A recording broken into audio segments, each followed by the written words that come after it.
રાજકોટના TRP game ઝોનમાં બનેલી ઘટના બાદ ભાવનગર મહાનગરપાલિકા તંત્ર સફાળું જાગ્યું। ભાવનગર મહાનગરપાલિકા કમિશનરના આદેશથી આજે શહેરના તમામ ગેમ ઝોનમાં ચેકિંગ હાથ ધરવામાં આવ્યું, જેમાં ફાયર વિભાગ, ટાઉન પ્લાનિંગ વિભાગ વગેરે વિભાગના અધિકારીઓ દ્વારા ચેકિંગ હાથ ધરવામાં આવ્યું। સાથે પીજીવીસીએલ સહિતના વિભાગો પણ જોડાયા। ગેમ ઝોનમાં નિયમ મુજબના બાંધકામો છે, ફાયર સેફટીના પૂરતા સાધનો છે કે કેમ એ તમામ અંગે તપાસ હાથ ધરવામાં આવી।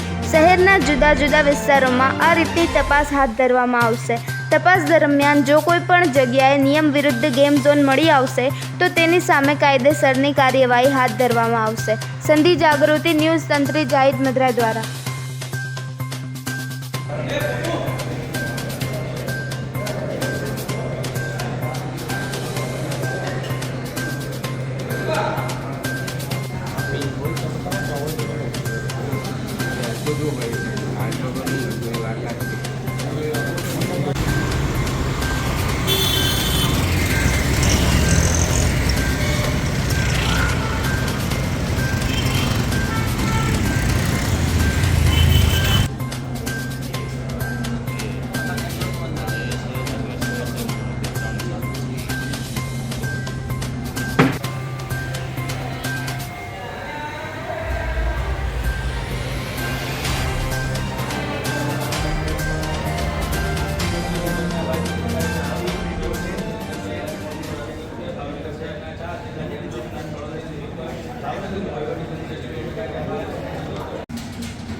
सर अपનું નામ પરિचय।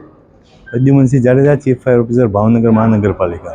સર રાજકોટની ઘટના લઈને ભાવનગર તંત્ર પણ જવાબદારી સમગ્ર બાબત છે। હા, રાજકોટની જે ઘટના છે દુઃખદ ઘટના છે। ગઈકાલ રાત્રે કમિશનર સાહેબે મિટિંગ રાખેલ હતી, તેમાં ટીડીટીપી, એસઓજી, ભાવનગર ફાયર અને ઇલેક્ટ્રિક સપ્લાય માટે જીબીની ટીમને બોલાવેલ હતી। એની કમિટી બનાવેલ છે। આજ સવારે 9 વાગ્યાથી એ કમિટી એકત્રિત થઈને અત્યારે ઇન્સ્પેક્શન ચાલુ છે। જેટલા ગેમ ઝોન છે એની એકત્રિત થઈને એની ઇન્સ્પેક્શન કરીને જો એમાં કોઈ ક્વેરી હશે તો એને અત્યારે બંધ કરીને સીલ કરવામાં આવશે।